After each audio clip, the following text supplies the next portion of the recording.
Blog Talk Radio.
Good evening, everybody, and welcome to Golf Talk Live. I'm your host, Ted Odorico, of course, each and every week. And apologize there. I was just waiting for one of the other guests to come on, and we were just sort of testing, and I forgot we were going live. So, but he's here with us now.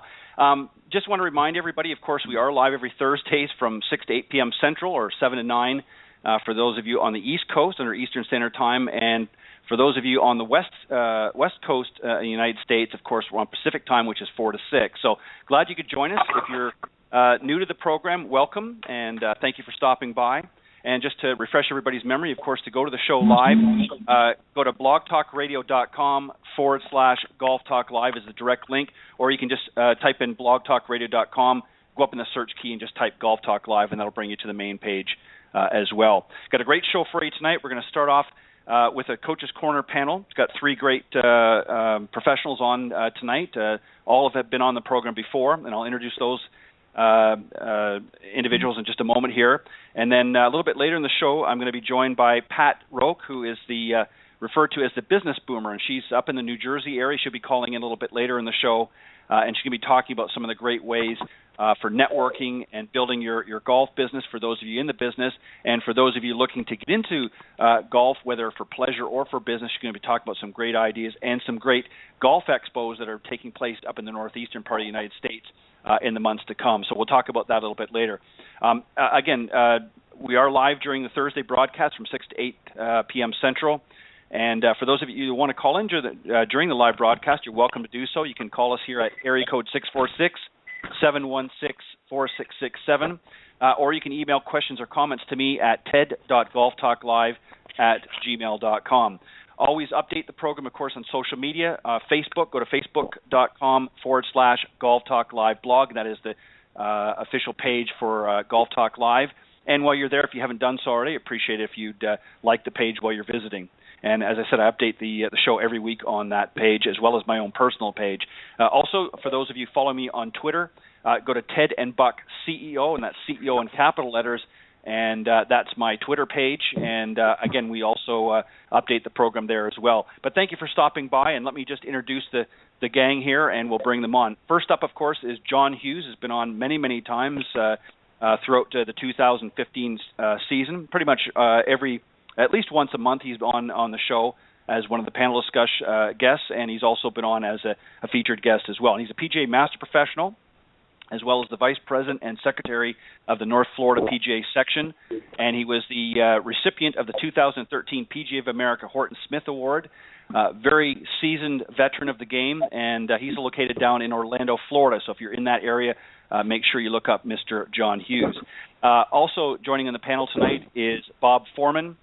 He's newly appointed to the Director of Fitness and Wellness for Congressional Country Club in Bethesda, and he also holds a Master of Science degree in exercise physiology.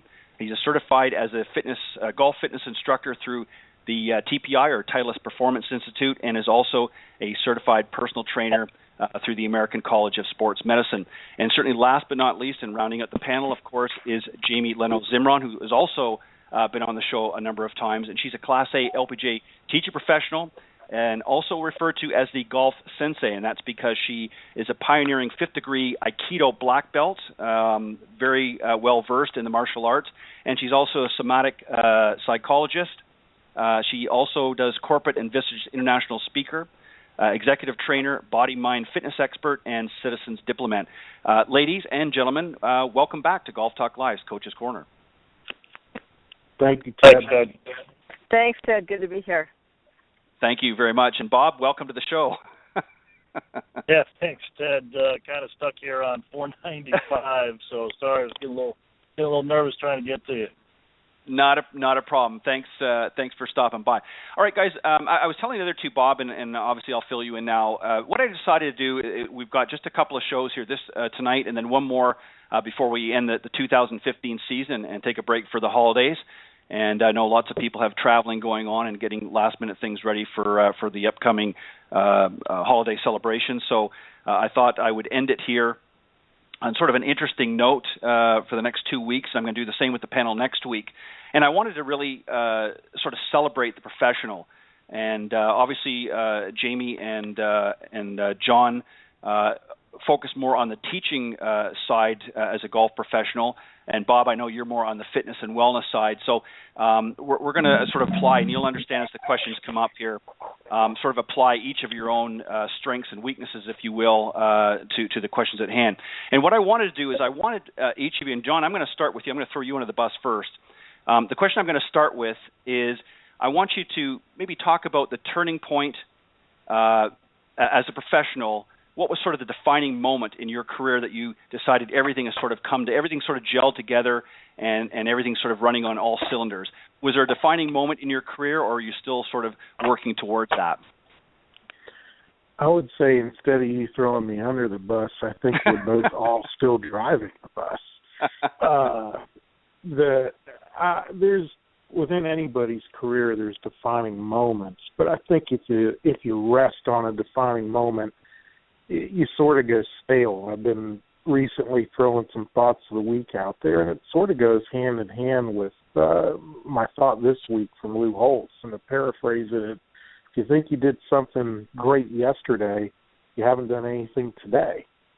Right. And there's tons of defining moments throughout my career that I can talk about, and it's the smaller ones that really mean a lot, that propelled me and keep propelling me, whether it's an amateur not knowing what they're capable of, and they find out through some assistance I've been able to provide them, or some of the people that I work with have been able to provide them assistance for them to realize potential. A mentor, a coach, a confidant, just saying the right thing at the right time to help me get over an obstacle or a hurdle, or just waking up one day, quite honestly, and experience something I wasn't planning on doing, but yet it was motivational and it's inspirational enough to sort of open my eyes to things that wasn't currently doing. Right. I think we all in a teaching and coaching career tend to have those moments throughout our entire career, not necessarily one that defines you and propels you. And that's the catalyst from there on out. All the great mentors and coaches that I've ever surrounded myself with can tell numerous stories about those moments. I think the real particular one for me, in a very comical way, and I've told this before using anonymous names, was when I last sat behind a counter at a golf course in South Carolina, and a Mrs. Smith came in and wanted her umbrella fixed on a perfectly dry day. I offered her a brand new one, identical, and she wouldn't take it, and I ended up riding in a cart for 3 holes behind her trying to fix her umbrella with every contraption you could think of, a stapler, duct tape, scissors, screwdrivers, you name it. And she had to have this umbrella. The defining moment there for me was I wasn't cut out to fix umbrellas, but at the same time, it took me away from doing what I was really liking to do at the time, and that was to teach. And I ended up being late to a lesson that day, which within 2 weeks I had put in my 2-week notice and haven't looked back. That was the beginning of my full-time teaching career, so I have to thank Mrs. Smith for that, and hopefully her umbrella is still working. Yeah, very, very good. I like that. That was a great story, John. Jamie, I'm gonna skip to you next, and then Bob, I'll let you round it out. Jamie, what about yourself? I mean, you've obviously had a lot of extensive training, not only in golf but also in martial arts, and I know that you work hand in hand with both of those areas in what you do, both on and off the golf course. But was there a time in your career as a professional, whether it be when you were first sort of starting out, or has it been somewhere along the journey that you've just sort of really come to an awareness, if you will, of everything just sort of flowing in the right direction? That was for Jamie. Sorry, I was on mute. I have two stories I could share with everyone. Because I've had kind of an odd path, I would say, to being a professional. I was a junior state national champion, and I went to college about a year or two before Title IX kicked in, which would have created a golf scholarship for me. But since there wasn't a golf scholarship and not much of a golf team at Stanford, when I went to Stanford, I just missed it by a couple of years. I kind of changed directions. I didn't go further with golf, which I certainly could have, probably played on tour, but I didn't. I started practicing martial arts because I didn't have a golf scholarship. And when I was 25, I opened my own martial arts school in San Francisco. And I was teaching one day, and I was showing how you put your hands on a wooden sword that we use in martial arts. And I said, well, you see, it's a lot like golf. And yep.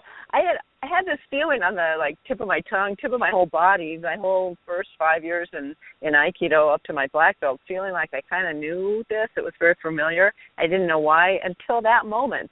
It popped out of my mouth. I went, it's a lot like golf, because the way you put your hands on a sword is exactly the way you put them on a golf club. The only difference is there's space between your hands in martial arts on a sword, but in golf we actually tend to overlap or, interlock the hands so that they connect more.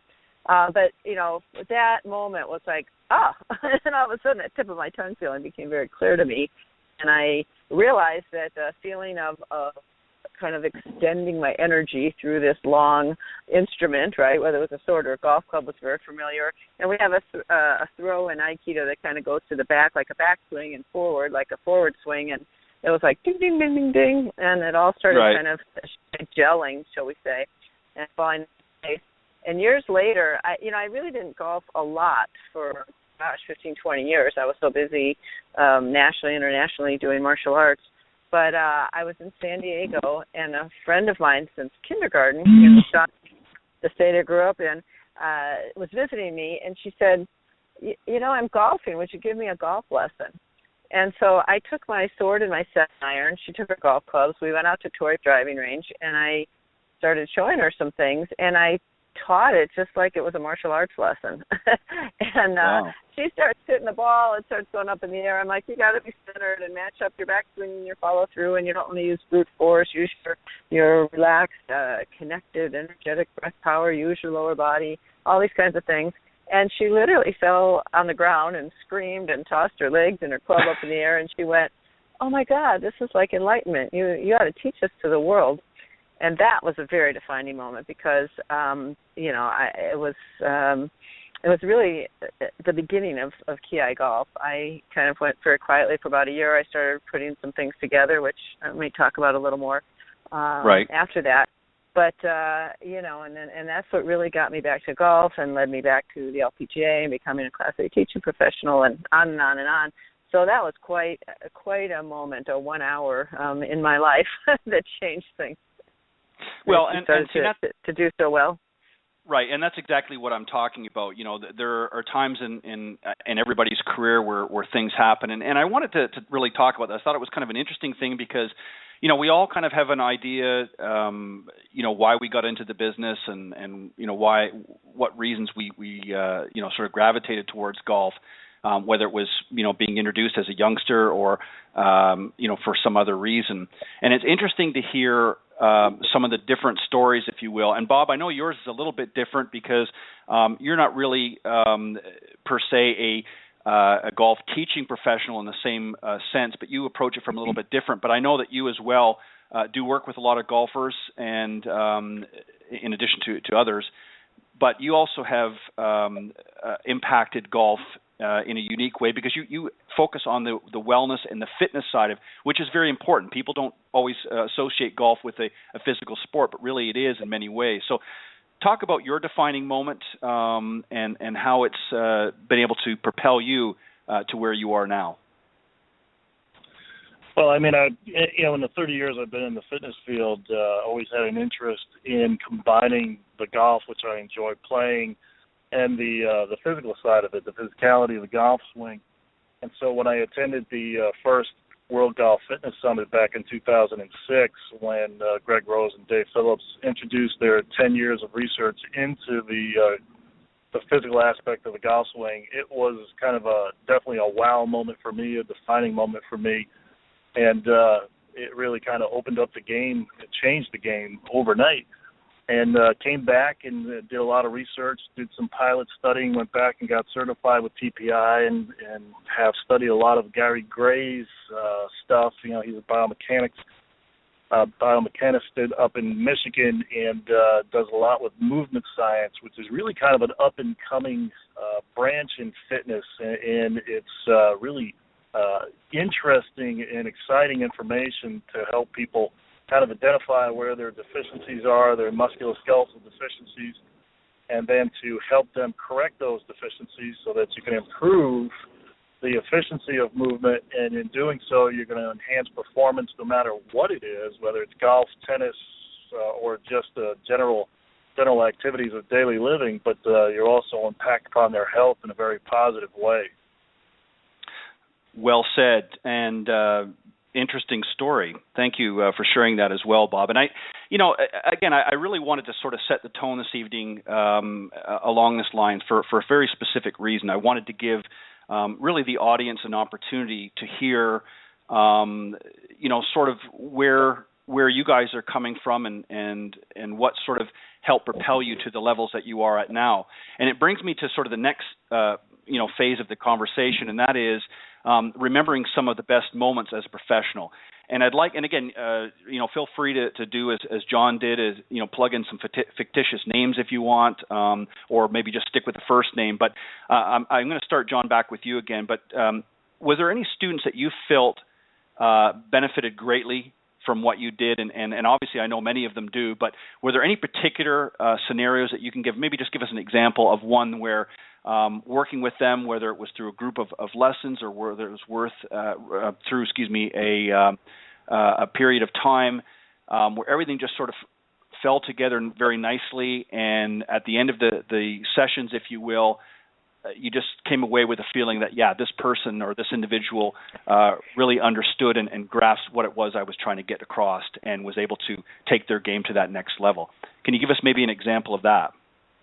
Oh, sure. And the one that sticks out immediately that happened within the past couple of years was this gentleman's name's Bob. I'll leave the last name out. Came to a golf school that I was teaching in I believe he was 96 years old.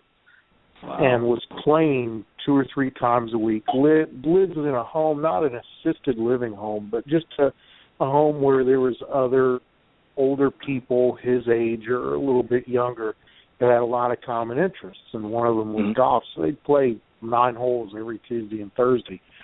And his son and daughter-in-law convinced him, hey, Bob, you need to come to a golf school with us. So as I'm teaching this gentleman over 3 days, it became quite apparent the very first day that, as anybody could have at that age, some movement deficiencies, loss of power, loss of speed, loss of accuracy.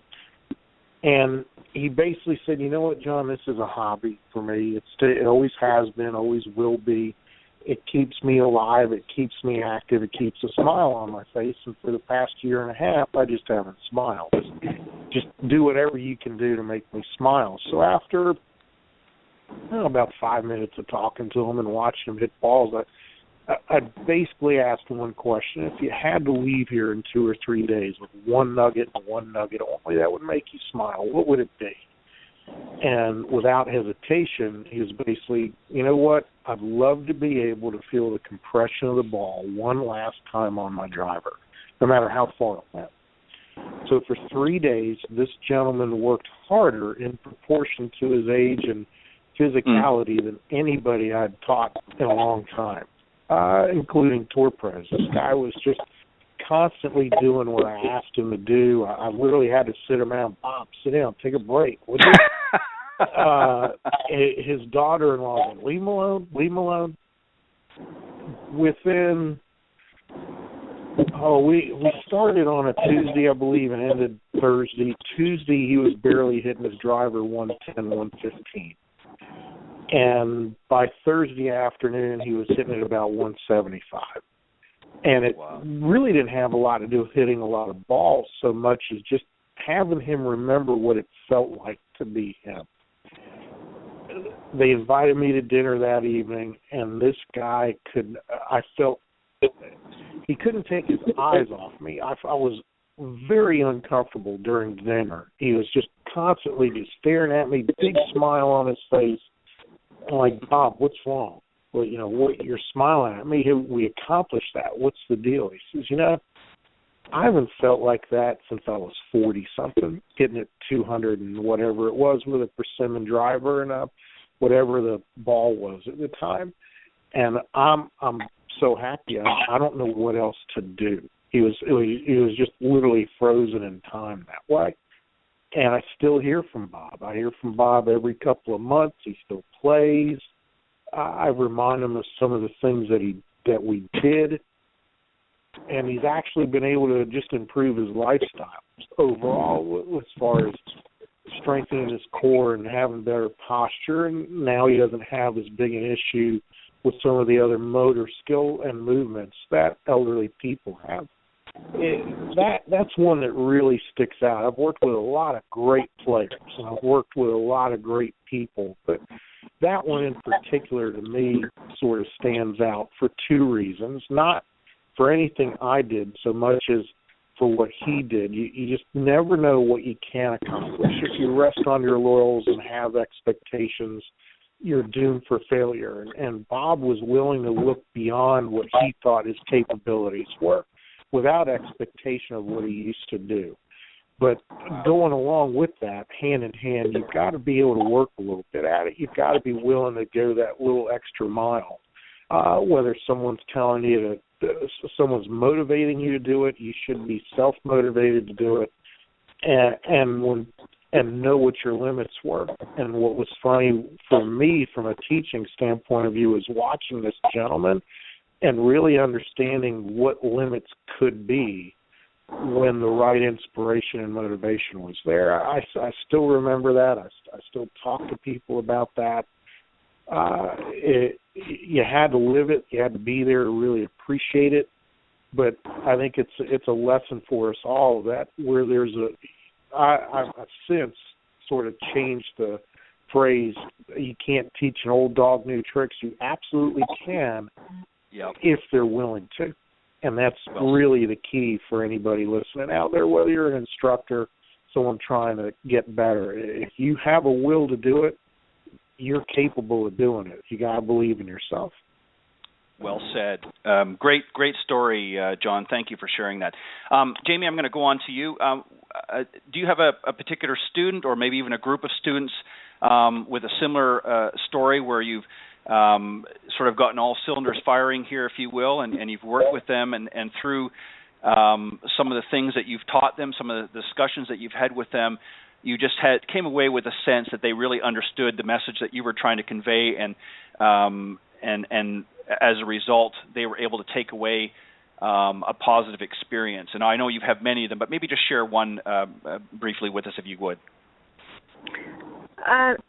Yeah, first I just want to thank John for that beautiful story. It really made me smile and warmed my heart a lot. It's really a great story. I'm thinking of a couple shorter ones. I had a kid. He was 10 years old, a gifted athlete. I always call him kind of my young Adam Scott. He just reminded me of him and his looks and his build, and even at 10. And he was a great baseball player, and he was pretty good at golf. And as we were starting to get into lessons, he was applying what we were doing to both his baseball and his golf. But it came a point he kind of needed to decide after a couple of years where he was going to focus, and he chose golf. And he decided that he just loved that, the personal focus that it gave him, and loved the feeling of what he was doing and the flow and all that was going on in his golf. And he's has qualified now for the Web.com tour. And so, yeah, which, you know, is really, really nice. And I talked to his parents and him occasionally. You know, obviously he's had other teachers along the way and was a college standout. But, you know, it just always made me feel good that from what we did at that point in time, he chose golf. And even now as a young man and attempting to get on to play at the top level, that he still goes back to some of those roots that we worked on, which is really, a nice feeling. And then I think of another guy who was about 40 years old. He's been golfing since he was a kid, a businessman. And he came for lessons all the time, and he hit the ball so nicely. He was, you know, had that kind of golf ability since he was a kid. But I have this balance board that I got from a couple of tennis pros who developed it. It's called Grail Sports. It's an 8-board balance board. And we've been using it in golf, and it's a connected kind of balance board. So you have two discs, and your feet are on there. Anyways, we worked quite a bit on just being on that board, turn the board with your feet to get him out of trying to kind of muscle it in any way at all with his arms or hands, and really get things connected. And I'll never forget this one shot he hit where it was as pure could be. And the feeling that he had, at the end of that shot, we were both silent for like 5 minutes, and then he finally spoke, and he said, I've been looking for that feeling, that shot my whole life. He said, if I never hit another shot, I did it. I got that feeling. I can't believe it. He was so happy, and, you know, that was just a wonderful, wonderful moment. It was kind of one of those exalted moments that you have. Yeah. And I can also just briefly mention my dad. He's now 95, and unfortunately he was riding his bike at age 89, and he took a fall when he was answering his cell phone and ended his golf. But from age 80, which is about the time I started teaching KI golf, to age 89, he became one of my best students, and he improved consistently from age 80 to 89 and had a full swing arc. I do some fitness work as well, and it was just delightful to work with my dad, you know, who had pretty much taught me the game, and to see him improving and keeping his flexibility and even improving his swing in the whole decade of the 80s was very nice to see. What a great story as well, Jamie. Thank you for sharing that. Bob, I know that you've got some great stories as well, and I know that working with a lot of golfers and helping them transition physically, was there any particular students that you worked with that you can recall, and it doesn't necessarily have to be professional, it could be obviously non-professional as well, that sort of stand out, that really, again, sort of gravitated to what you were working with them on, and what you saw obviously some noticeable results, not just in their appearance, but obviously they noticed the results in their ability to get out there and hit the ball better and play better and just enjoy overall and around. I'm sure you've got a story or two that you could share. Well, yeah, I mean, the fitness focus is still a real component to golf. So, I mean, it's very exciting being in that aspect. And, you know, I tell you, you work with a lot of golfers of all ages, all levels, and you know, everybody's got deficiencies. You know, I haven't tested a golfer yet that has gone through the physical assessment and when flying colors. Everybody's got a couple of deficiencies, and usually the average is more like 4 or 5. So that's impacting their swing efficiency. It's impacting their injury potential. But the older golfers, the senior golfers are a great group to work with because, you know, they, with relatively little work, once you identify the deficiencies, and in most cases for them it's flexibility, range of motion. So you identify those specific areas, you provide some exercises for them to do, some stretches for them to do. And in a very short period of time, these guys are coming back to you, and the ladies coming back to you, bragging about the fact that they're down the fairway 10, 15 more yards. And distance is still king in golf. And so not only that, but just the fact that they're feeling better. They're not sore the next day. In many cases, helping the injured golfer get back on the golf course is always a big thrill. It's just the awareness piece is huge, and doing the workshops and providing the articles is very exciting, and just it's an enjoyable field, and I'm looking forward to the growth in it. Fantastic. Well points taken, and thank you, Bob, as well for sharing your take on that as well. I want to switch gears just a little bit, so sort of the opposite spectrum. And again, I'm not looking for specific stories necessarily, but I know we all have students as well where maybe they just things didn't just gel the way we had hoped, or they just didn't get it. And looking back in reflection, and again, you don't have to be specific. And John, I'm going to start with you. Is there anything that you looking back now in hindsight, if you had the opportunity to do it over again with that particular individual that you might be thinking about, or even individuals, is there something that you could have done differently, or wish you had have done differently at the time, in order to make that maybe a better experience for that particular student? I'm gonna borrow a phrase from one of my mentors, Craig Shanklin, who does a tremendous amount of seminars and helps a tremendous amount of people around the world each year. He tells the story that in the first 2 or 3 years he taught, he'd love to give all the money back that he collected to every one of those people, because he's just such a better instructor or coach now than he was back then. And I think all of us who are very passionate about assisting people to play the game of golf better feel the same way.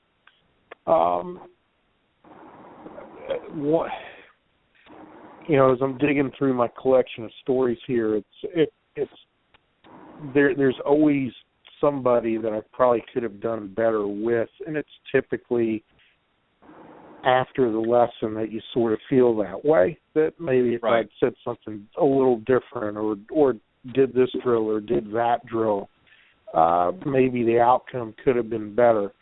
I think the real key for us all is to remember that for the majority of people that we teach, unless you're working specifically with professional tournament players, that it is a hobby. It's a pastime, and that fun should be part of it. And I think on numerous occasions when I've lost that perspective myself as a coach, it typically matriculates to the student. It's contagious, whether you're passionate or not, and whether the fun's there or not. So I made it very clear to myself after the first couple of years of struggling with understanding putting A to B equals C from a kinetic sequence standpoint of view or an impact standpoint of view, that I wasn't trying to disguise what I did not know so much as I was there to have the person enjoy and to have fun. And I had to do something along that line within 15 minutes or 10 minutes or an hour, however long that engagement time lasted. So those people back in Edisto Beach and a little bit in Greenville, South Carolina, please don't rush to the bank counter too quickly to collect your refunds. I'd rather you come to Orlando to get them, and I'll be more than happy to help you from here. But the real key, I think, for everybody is to remember that it is fun. And I've said this numerous times on your show, Ted. If you can't have fun at what you do, why are you doing it? To pick something else. It doesn't matter what else, but pick something else. And instructors should be thinking about that as well. Exactly. And again, well said, John. Thank you very much. Jamie, I know that we all like to think that each experience is going to be a successful one, but the reality is, unfortunately, in any profession, and the golf industry certainly is is not immune to it. We have some of our situations where they just didn't go the way they want.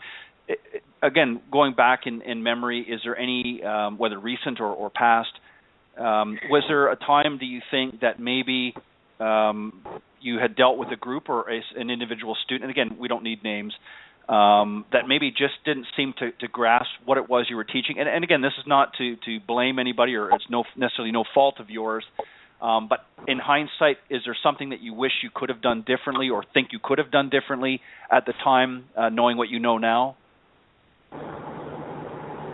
Well, I don't think I've had any, big disasters that I feel really badly about. At the same time, I would say a couple things. Along the lines of what John said, I think that being sure that lessons are fun and golf is fun, that it's all a good time, is important. And sometimes people come, they want to know what they're doing wrong, and they want to improve and all of that. And, it can kind of play into that tendency to want to be almost working too hard or focusing almost too much on the results rather than on the process and enjoying the process. So, I think that's something. It's kind of like life, as you get, the more you do it, the better you kind of get at it. And something I've really appreciated about the LPGA's training is that they've been very strong on what they call student-centered learning, and really tuning in to what is a particular person's learning style, and are they more left brain and right brain, visual, auditory, kinesthetic, et cetera? How do they learn best, and staying student-centered? And, I think there's sometimes kind of an inherent tension between being method-centered, kind of this is the way I like to do it, or this is what, here's an approach that I have, and it may not be what fits you, or how can I really take what I see and what I know, which is valuable, but be sure that it's really relating with the student as the center. What really matters to them, what works for them, what makes sense to them, what's fun for them, allowing plenty of room for their own discovery rather than that kind of teach to them or at them. You want to discover and learn with them. And so, just in general, I think that is, for me, always a work in progress. And, I like to think, I continue to get better at as a teacher all the time. I don't think there's an end to that. And sometimes, with certain people, things gel and jive a little bit more. I do think that when, coming to moments of frustration, golf can be frustrating in and of itself, and sometimes the learning process or a lesson can be frustrating. And I've tried to learn to kind of, back off and, let's just really see what's going on here and how can we improve this connection and the fun so that, things start going better. If they've run into some difficult spots, I can't really say that I feel really badly about any particular student, but just always that work in progress, to continue to be really centered on the person, because the golf lesson and the golf game, it's about them. It's not about me as teacher. It's really about them.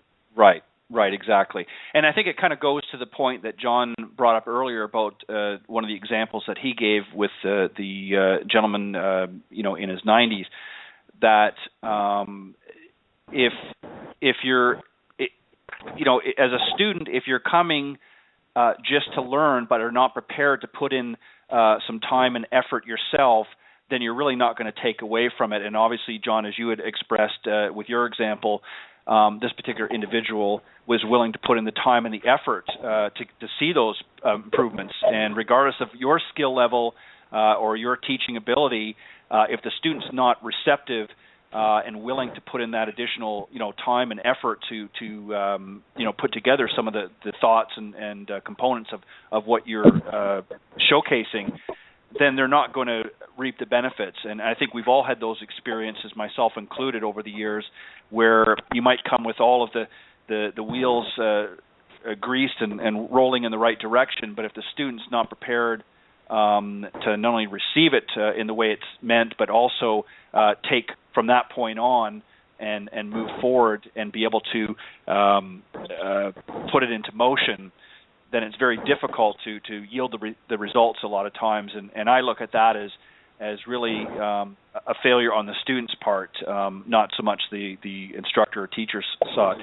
Bob, I want to give you an opportunity as well, because I know it's a little bit different in your scenario, because obviously there's certain things that you can measure. By looking at somebody, you can see the physical, not just their physical changes of their body, but their strength abilities. But were there times when maybe earlier on in your career, when you were first sort of starting out, that you felt that maybe approaching things a little bit differently would have yielded a better result? And obviously with what you know now over the 30-plus years, you're able to sort of put those together and say, okay, I know I can avoid this, or I know I can go in this direction here because this over here maybe doesn't work quite the same. Is there an example like that in the Rolodex, if you will? Well, Ted, it's really not different. And I'm going to run with what everybody's talking about in terms of putting in the time and the sweat equity, as Bob Vila used to say. Everybody's looking for the quick fix in golf, and the manufacturers know that, and they push the right buttons in terms of their ads. And, the newest, biggest driver, the newest golf ball coming out. There's always words in there about power and accuracy and distance. And so many amateur golfers feel that all they need to do is just drop $50 for a dozen of the new Pro V1s, and they're going to get more distance. It's going to improve their game, and same thing with the drivers. But I kind of use the analogy that if you buy a used car that's not running all that well, and you spend a lot of money to put 4 new tires on it, thinking that it's going to help run the car better, you're fooling yourself, because you got to really kind of tune up the engine and fix the mechanism that's swinging all that stuff. So you definitely have to put the time into it. And the frustrating thing with a small percentage, of the golfers that I've worked with over the years is that the areas that they need to work on, and how it's going to benefit them, and you kind of drill that into their heads, and yet they just don't have the motivation to really kind of stick with it. And again, it's a small percentage, but for the most part, you definitely see some good results. But just wish I could help those people a little bit more. Yeah, and well said, Jamie and Bob as well, for your thoughts on that. I really, the purpose of really tonight's discussion was not really to reinvent the wheel or to pick apart anything one way or the other, but it was really to create a human factor for the golf professional and or fitness professional, because I think a lot of times people forget that we all have feelings and all have thoughts the same as everybody else. This just happens to be a profession that we've all gravitated to, and this is our field of expertise. And I wanted people to kind of get a sense that no matter what we do or say, while we're out at the golf course, the student has a critical role as well to play. And we're going to have many successes along the way, but there's also going to be some struggles along the way with students or even in our own journey. So I just want to really sort of gloss over that a little bit in our discussion, kind of keep it lighthearted and whatever. And you guys have done a fantastic job. We've got probably about 15 minutes left, and I want to use this time what I consider wisely and give each of you an opportunity. And again, I'm going to this time I'm going to start with Jamie, give ladies first this time, and then we'll go Bob, and then John, I'll let you wrap it up. I want you to talk about what's next for you as you prepare to transition into 2016. You've got not just specifically what you're working on, but you're looking back on a good career, a long career. You've had successful 2015. What's next for you, and is there something different or in addition to that you're transitioning as you move into the new year? And Jamie, I'll let you start with it first. Yes. been a good year, and I'm excited about the retreats that we've been doing, and I'm looking to 2016 to really kind of step those up. We've been doing some, I call them every businesswoman golf retreats. I do quite a bit of executive trainings and corporate speaking in general about how to handle stress and leadership presence, kind of empowerment training. And so with Every Businesswoman Golf, we've really been working with women executives, women in leadership, and golf as the business sport to help to bring more women and diversity into both business and golf. So I'm organizing some more women's golf retreats, which I'm really excited about. Working with Byron Casper on some really interesting golf travel and some different events. So those will be coming out. Don't quite want to talk about them a lot yet, right. But looking forward to that. And I'm also working with a company that I work with, Vistage International, that I'm a speaker for. And they have a lot of, executives, and they've started a full golf initiative. And I'm working as well to bring to both business and golf some more assessment tools, including something called IMAP. IMAP my team, IMAP my golf. I'm doing some collaborations that are with Dave Bisbee. He's a PGA professional, and they're doing some great work. So these kinds of things that are giving more insight into who we are as people. There are a couple great quotes that I like. One is from Henry Ford in business. He said, I hired employees and people showed up. So, it's really about the people and what's going on with us, which I call our key, our energy. And that goes hand in hand with a quote from Annika Sorenstam, who I take as an example of unprecedented success. And she said, we're not golfers who happen to be human beings. We're human beings who happen to be golfers.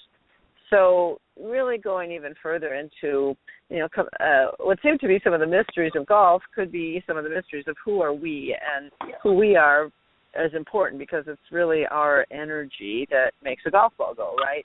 And we're standing over the ball, and we've got all these thoughts, all these feelings. We've got our spirit, we've got our physical being and our equipment and our technique. So we've kind of got body, mind, emotion, spirit all going on as we stand there over our golf ball to make better shots. And so, that integration, bringing those things together and bringing ourselves to a higher level of self-mastery to improve our golf is, is a real passion, interest of mine. So, bringing some new tools to that and integrating them in with golf and as well as leadership is really on top of my radar screen right now. Very good. And just very quickly, Bob, before I move on to you, Jamie, if people are interested in reaching out to you and learning more about some of the things that you're going to be working on for 2016, how can they do that? Well, they can certainly reach me directly, which is Jamie. My website probably is Kiai Golf, Kiai Golf, GOLF, KiaiGolf.com. Direct line is 760-492 GOLF 492 Golf. It's 760-492-4653. So you just reach out to me directly through my website or even a direct line, and I'm happy to provide people with information. Perfect. Thank you, Jamie. Bob, I know that you've got some new things happening for 2016. Share what you've got and what you plan to transition into the new year. Well, I tell you, it's exciting now. I've been congressional for 6 months, and we've come a long way in kind of wearing out the carpet between our end of the club and the golf end of the club and building a collaboration in the golf fitness program. So, the teaching pros there are great, and, it's just been a good relationship that we're developing, and the members are benefiting in that regard. That we can kind of team up on them and work on all aspects of their game. We've put together some workshops that we provide the members. We're throwing in some articles into the newsletters and just providing the awareness and the education as to what it is and how it can benefit them. So we're going to continue that in 2016 to strengthen that relationship and really kind of develop a good package for the members. And at the same time, I'm going to maintain the website, Golf Fit Carolina. So still put on the monthly educational articles on there and the monthly golf exercises, so that I just enjoy providing the education and sharing the experiences that I've had working with the golfers throughout the years, and offering that to everybody, so that hopefully they can benefit in some form or fashion. So that's the game plan. Perfect. And just very quickly, of course, the website is golffitcarolina.com, and that's GOLFIT Carolina.com. So make sure you go and visit. Bob's got some great tips on there. I've been on the site many times. Great information on the website. Bob, keep up the great work. And certainly last but not least, Mr. John Hughes, what are you got cooking to transition into 2016? The list is endless, and I'm always having to pare it down, and that's the biggest issues I have going into 16 is what to pare it down to. But I want to wish Jamie and Bob all the best of luck in 16. I follow you guys, and you do a wonderful job at what you do. True professionals, and appreciate being on the panel with you guys. The plans you guys have are just fantastic, and if you're in the local areas where Jamie and Bob are, it behooves you to reach out to them. You'll get a tremendous amount from them. Just the experience that you share with them alone is worth its weight in gold. I do have so many things on my list. It's incredible. I think some of the pet projects I'm going after is I've been working on 2 manuscripts now for quite a few years, and I'm just going to dive into one and get it done because I have some other business opportunities that go hand in hand with that. I think over the course of 16, you're going to see probably a little bit more video on my website, a little change in the website. You're going to probably see a few more player development programs on there than what's been in the past. I'm really getting behind the host facility that's been great to me this year, Falcons Fire Golf Club in Kissimmee, Florida. Ryan and Jody and the rest of the staff there have been absolutely marvelous to get things going. It's a new venture for them, and we're having a lot of fun doing that, and we want to see that grow. The one other thing that sort of hit home this year was the finality to things. My grandmother passed of complications of Parkinson's about 8 years ago this week, and this year, later in the year, my father was diagnosed with that, and through the help of 2 partners of mine, Golf Pride and Flight Scope, I'm now in diving headfirst into protocols to help neuromuscular deficient golfers. There's really no protocol out there. We do a lot for the veterans, and rightly so, and we do a lot for amputees, and rightly so. But sort of lost in the mix are these people who have these uncontrollable things that go on, and without medication and or physical activity, period, life just sort of slowly withers. And what a lot of people don't know about Parkinson's in particular is that almost 35% of all sufferers of Parkinson's in the United States is under the age of 45, which is an amazing number.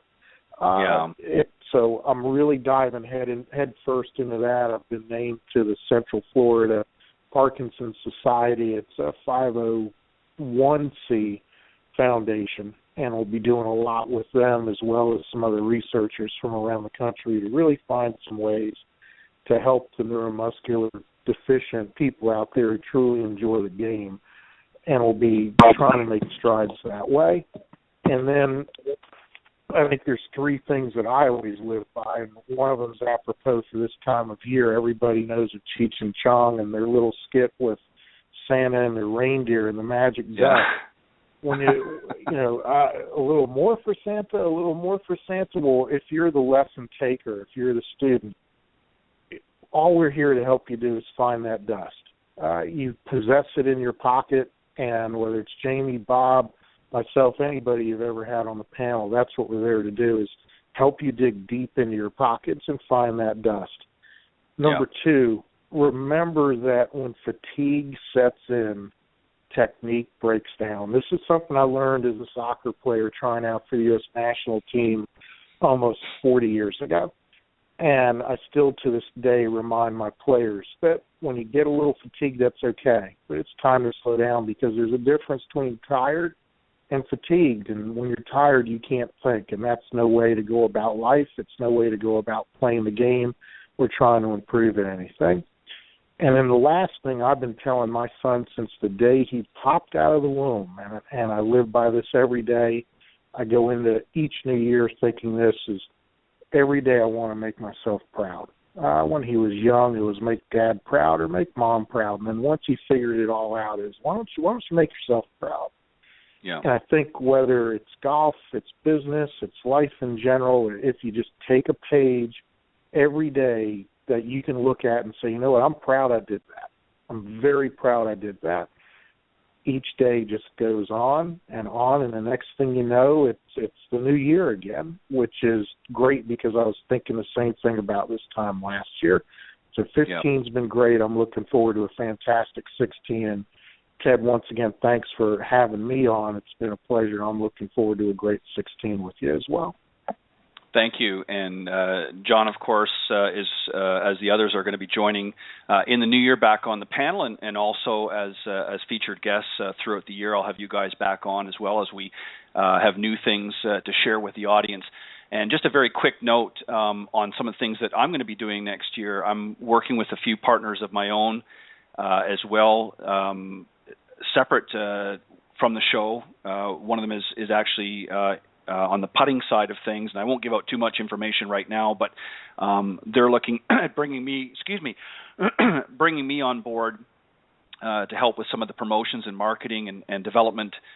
Their product has been around for a number of years, but they're looking to sort of take it to that next level, and they've approached me to work with them, and I'm actually in the process right now. So anybody listening out there, that I also do web design, and I'm actually putting together a brand new website for them as well. So if you're in the market for doing that, certainly reach out. I'll be more than happy to assist you there as well.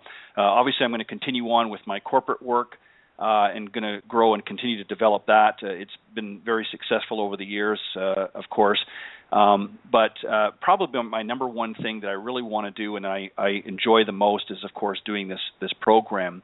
And I've got some things that I'm looking forward. I was hoping to have them in place for 15, but it looks like it's going to be into next year. But one of the things that I'm looking at doing with the program is expanding it a little bit further and taking it not just in its current form, but also adding in more of the visual component as well, and looking at going to some key locations throughout I'm going to start here with the United States, and actually bring a visual component to the program as well, which will open up a whole myriad of possibilities. So that's some of the things I'm looking at doing. There's many, many more, John. I have a list as long as my arm as well, so I won't go through them all tonight. But I want to thank you guys, as always. I don't think you really probably understand or appreciate how much I enjoy doing this program, and how much I enjoy having really surrounding myself with so many great professionals in the industry.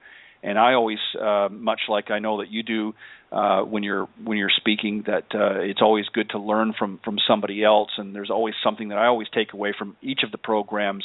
And I always try to find ways that I can give back. And this is one way that I've found that I can give back, using my voice and my time to connect to a group of professionals that I feel are well-deserved of this program. And also, I think the audience out there enjoys it. In fact, I know they do. And I think by using this program, I can give back to some of the professionals that have done such great work, and giving them an opportunity to share that work with my audience. So thank you guys for coming on tonight and sharing some of your stories with the audience. And I look forward to having each and every one of you back next year in the new year. Thank you, John Hughes, Bob Foreman, and Jamie Leno-Zimron. Thank you very much for your time. Thank you, Ted. Thank you so much, Ted, for all you do, and thanks to my colleagues here. It's just an honor and really a pleasure to to speak with you all. Thank you. You're welcome. Have a great, really happy holidays. Happy holidays, everybody. Have a great holiday, and I will look forward to. And I don't know who's going down or if at all to the show in January, but I will be at the PGA show. So hopefully we can connect and meet up for a time during the show. So thank you very much again. And I will, if I don't see you at the show, I will talk to you early on in the new year, and as we get ready to propel another great golf season. So thank you, panel, for joining me again.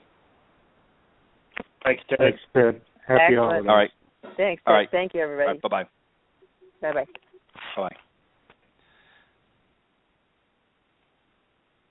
Okay, that was my Coach's Corner panel tonight of Bob Foreman, Jamie Leno-Zimron, and John Hughes on the Coach's Corner panel. Thanks, guys, for doing a tremendous job and sharing your thoughts and views about the game and sharing a little bit about what it is that you guys do. And as I said, I always enjoy doing what I do here on the program, because it gives me an opportunity to not only share it with each and every one of you out there, but also gives me an opportunity to learn maybe something that I hadn't thought of, so I can take that knowledge and information and then in turn share that with some of my students and some of my fellow colleagues.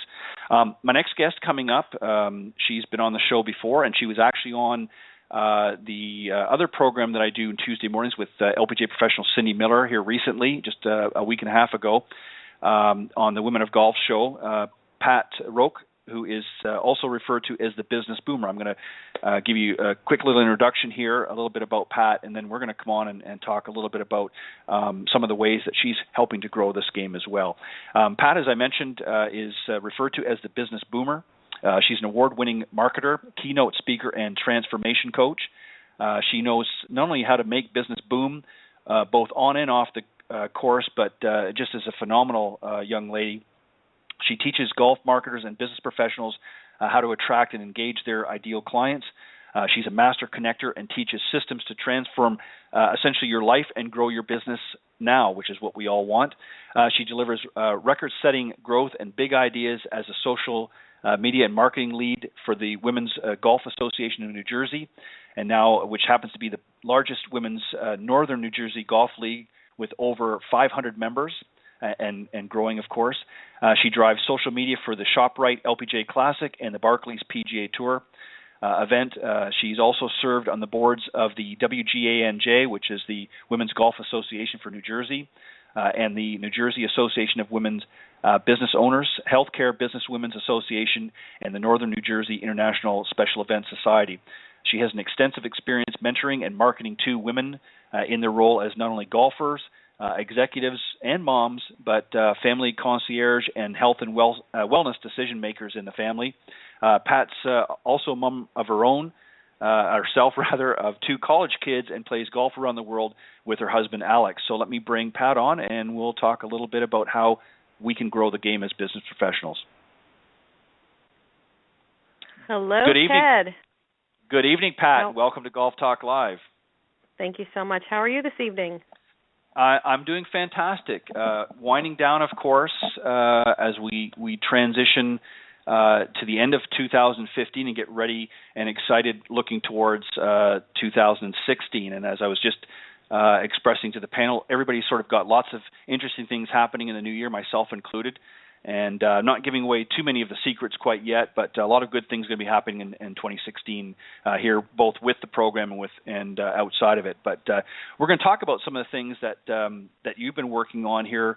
And let me just start off. I know we talked about some of this on the other program, but we're dealing primarily with a little bit of a different audience here tonight. So I'd like to review some of that if we can.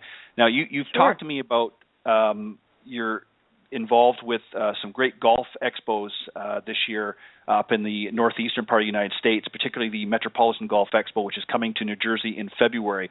What are some of the things that you're doing there and some of the efforts in help to grow that and bring golf and expand it in the New Jersey area? Well, thank you for asking. I'm really, really excited because, quite frankly, I am the demographic we're going after. Last year, I know you know this, but for the sake of the audience, I'll repeat. It's interesting because I've been an executive and working person for many, many years, but I only learned how to play about 6 years ago. So at age 45, picking up a set of clubs and completely falling madly in love with the sport, it's completely changed everything. So through personal growth and realizing that it's, widened my circle of friends, improved my marriage, I've sold millions of dollars of business on and around the golf course, and growing the game with the Women's Golf Association, I've literally took carloads of people to a local show and pulled up. I had so many new people. I had 3 new sets of clubs waiting to be purchased just in my car alone. So thousands of dollars of buying power, and we walked out with some refurbished balls and some gloves. There was nothing there for us. It was more like an old man cigar smoking flea market sort of thing. So right.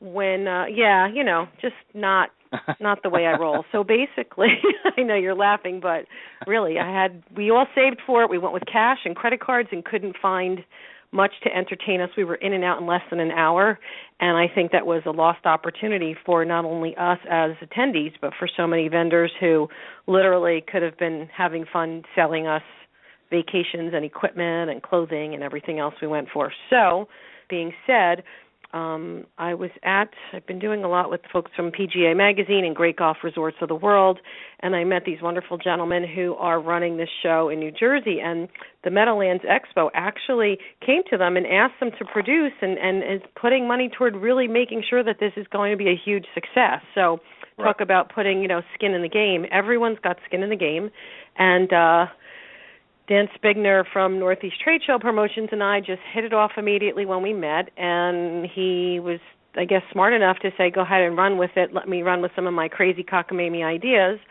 And we're basically making this a real fun event, something that you're going to want to go to, something you're going to want to spend time at, something you're going to want to bring your credit card and some cash because there's going to be plenty to do there and plenty to think about and invest in if you're looking for it. So the golf show is not just golf equipment or just golf balls or just golf clothing. Right. It's really about, as you know, it's catering to the lifestyle. So, for example, Ted, the people that are there, right, you're playing golf, you're giving lessons, you're in that environment.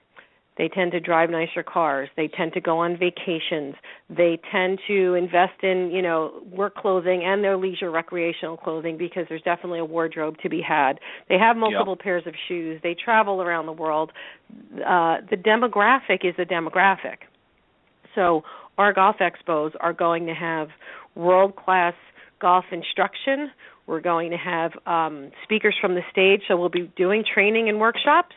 We are having a huge focus on women and family, so it will not be just, men's equipment. Even the lefties that we brought with me, one of our male friends, my brother's a lefty, couldn't find anything for him either. So, making sure that kind of everyone is addressed and taken care of, that it's a fun outing for people to go and spend the afternoon or the morning, bring their family. There'll be plenty to do. There'll be contests and games. We've got wonderful, wonderful sponsors, including, Casa de Campo from the Dominican Republic. We've got courses from all over the country, all over the world. We've got world-class hotels and resorts and even some of our private clubs, which you would think typically may not want to be involved in a golf expo. We've got private country clubs involved this year as well. We've got wonderful designers. And you had the chance to meet with Carolyn Samaro from B-Skins.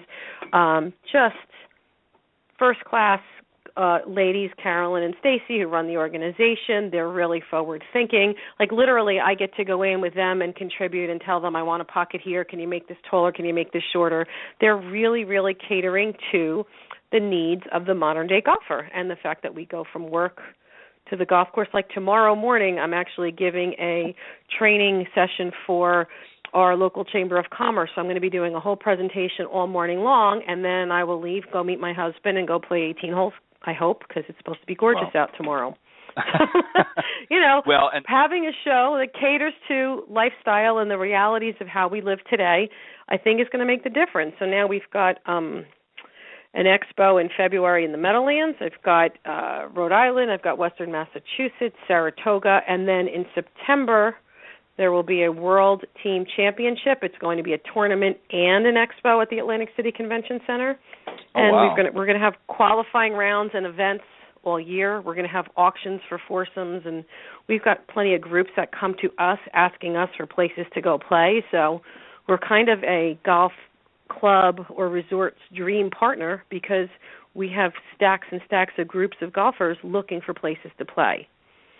You raised it. Yeah, you mentioned something interesting, and I alluded to it, of course, in the introduction. You've helped to grow one of the groups in New Jersey to 500 plus members, as I've mentioned. Obviously, it's a women's group, and a lot of people, and you and I have talked about this a little bit in the past. I think in the industry still don't get it.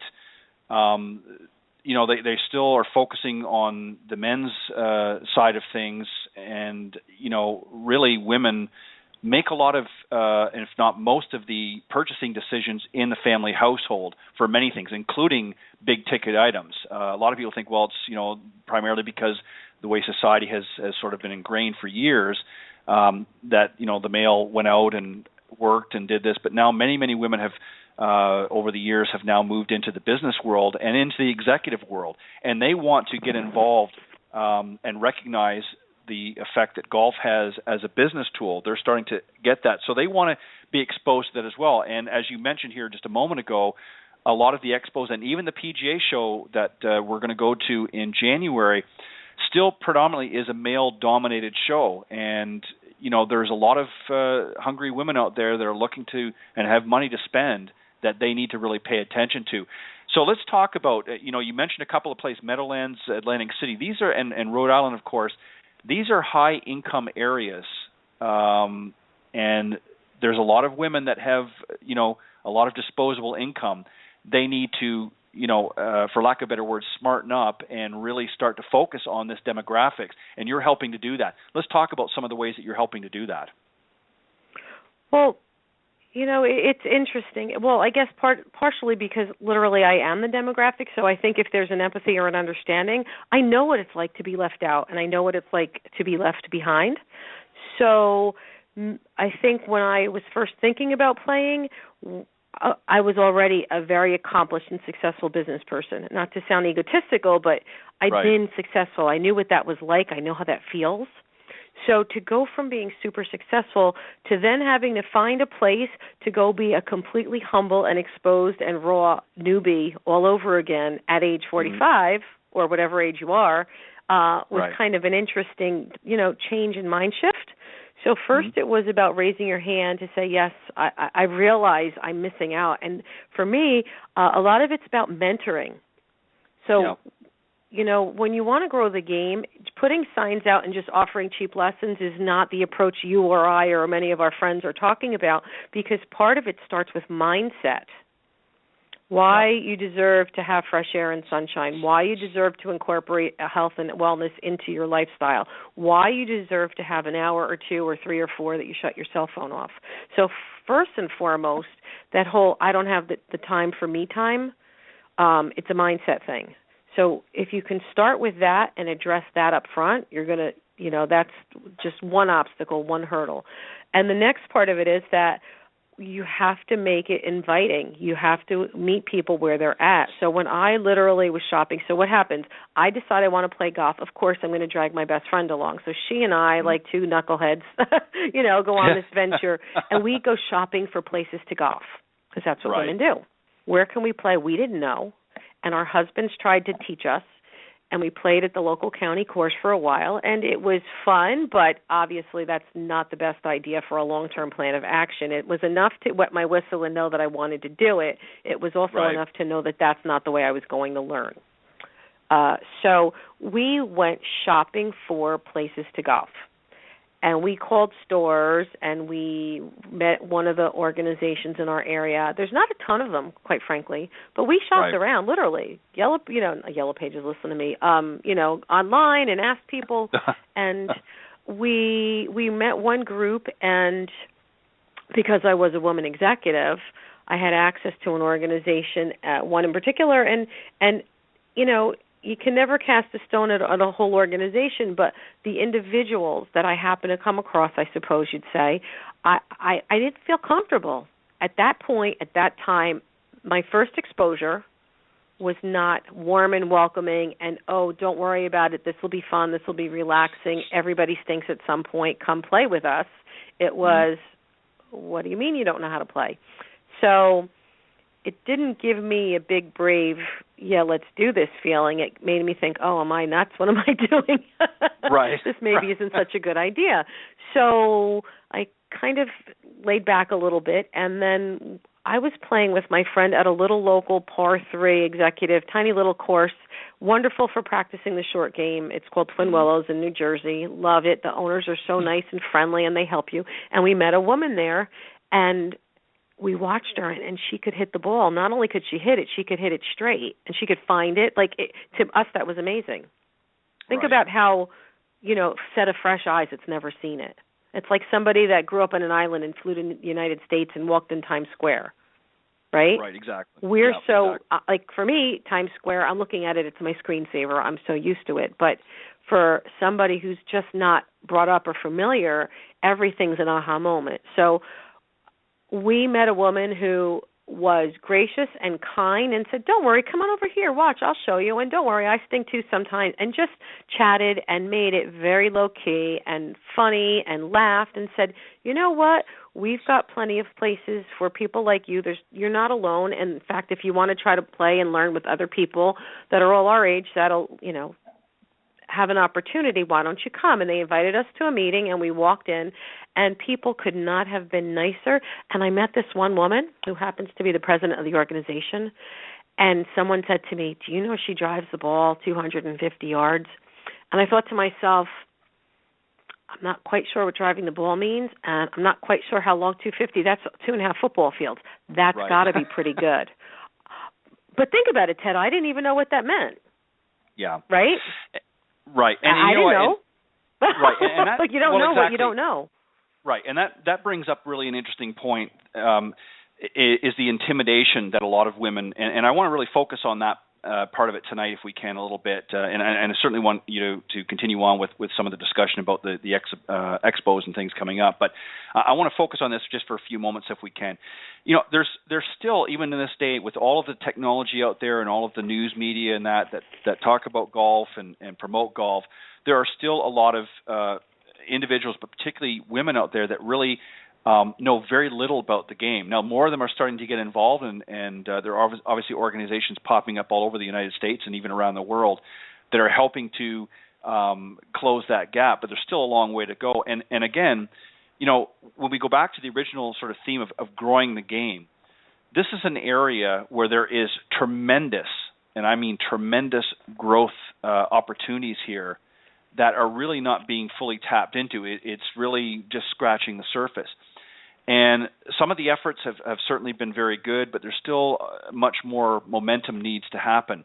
And really with what you're doing by partnering up with some of these organizations that maybe have traditionally, had your ma and pa type organizations, and opening their eyes and saying, here, there are thousands of women that are moving into not only the business world, but as executives even, that have a lot of income, that have a willingness and a desire to gravitate to this particular game, and not just, as a business tool, but also to have fun and make it part of their family life. That creates a huge potential. And it kind of befuddles me, and there's a word that you don't hear too often, unless you're my age. I use the word befuddles. Go ahead. I know, and I'm older than you, but anyways, it just sort of boggles the mind too when you still look in this day and age with technology that there's still so many people that are in the position that you just described that don't understand what does it mean to hit a drive. What does it mean to to be able to do some of the things that we talk about, and they have a thirst for that knowledge. So. I know that you're working with a lot of things. What are some of the other things? Now, again, let me just go back to, and maybe you can explain a little bit more about some of the demographics. You're going to be in the Meadowlands and in Atlantic City. These are some very wealthy zip codes, to put it bluntly, in the United States. So there's a huge potential here. What's the message that you're trying to get to some of these golf expos, if you will, and get them to really focus on through the next year? Well, quite frankly, I'm bringing an all ships rise with the tide approach to growing the game. So, for example, my personal goal and Dan's goal as well is to make sure that anybody who gets involved with us and gets involved in trying to grow their business, whether they are in, really, some folks are just really, really focused, like just in the North Jersey market or all of New Jersey market. So we've got some exhibitors coming in with one show or two, but I can't tell you how many are saying, give us all 5, we want to own the region. And we have a great program, and I'll repeat the offer later, but we are even doing a buy 4, get the 5th show free, because anybody who wants to grow their business and wants to own the Northeast, I can give it to them on a platter. But more importantly than that, if you think about it, I'm doing so much matchmaking between our partners. So we're going in and talking to a country club, and then I'll invite B-Skins, and they'll go have a meeting with the pro shop owner and be able to introduce their clothing line. I'm working with one of our major sponsors, is called Golf Squid, and they are the engine behind most successful golf tournaments. They make it super, super, super easy to run, organize, and operate golf outings, so that everything's automated, the contact with people. It's so turnkey, it is a no-brainer. It is a charity or a golf outing organizer's best friend. And now we are the representatives for Golf Squid from Virginia all the way up the whole Northeast corridor. So They're partnering with Golfsmith. So now I've got Golfsmith and Golf Squid and retailers, and I went to my friends in luxury automotive. The same people that are driving a Volvo or a Lexus are going and staying a weekend at Crystal Springs Resort, which is up here, or flying to Casa de Campo in the Dominican Republic. It's playing to the demographic. So we are doing so much to connect the dots, introduce our vendors to one another, get them all working and meeting and talking and brainstorming. The other thing that I've done is created a Tuesday Tips at 2, which is a teleconference where we actually invite our sponsors to come on and give expert advice around their specific category. So I'll give you an example. One of the upcoming shows the first week of January is going to be a golf course that has survived their 50th anniversary is this year. Wow. Excellent. That's pretty cool. Yeah. Think about it. So the operator is a third-generation owner and operator, hands-on operator. It is one of the most lovely courses. You feel like home. They treat you so nicely when you're there. They host our women's leagues there. They have male and female golf instructor. So, for example, if my husband and I wanted to go together and have a lesson, we could each have a lesson with our own pro but be there together, and they do fun things with outings and stuff. So introduce the pro shop to the outing software, to the designer, to the this, to the that, to the nonprofit. We're running programs and education for nonprofits and foundations. In fact, I just got a phone call. This just keeps snowballing, Ted, which is pretty cool. I got a call from the local university that's a few blocks from my home, and they've asked me, can I instruct on how to grow nonprofits, how to grow their membership and foundation participation. Wow. Because that's think fantastic. About it. Think about it. I blew the roof off membership with our golf association. I did the same thing with the Healthcare Businesswomen's Association.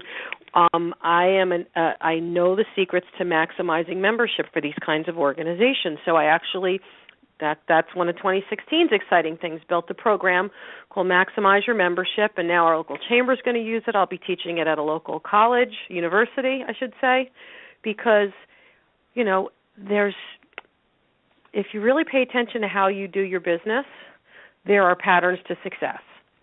Right. So I've gotten much better. One of my commitments to myself after I turned 50 and kind of revamped everything was to pay closer attention to the process and the systems by which I move and the things that work. Because teaching and coaching, I've done a lot more on putting a lot of my programs online, digital programs, where I can help many more people. I can serve nonprofits and teach them how to grow their membership and how to grow their golf outings on an online course or a webinar gracefully, and help people all over the world or all over the country or both, instead of having to get in a car and go one by one, onesie-twosies. So a lot of it is about understanding the systems. If you think about people and their heart and where they come from and how they make life decisions, That's the difference. So when you ask, what's the expo doing? Well, we're going to have all kinds of opportunity to make it easy for people. I've even, to the point, had a conversation. There is a wonderful new a sports haircutting company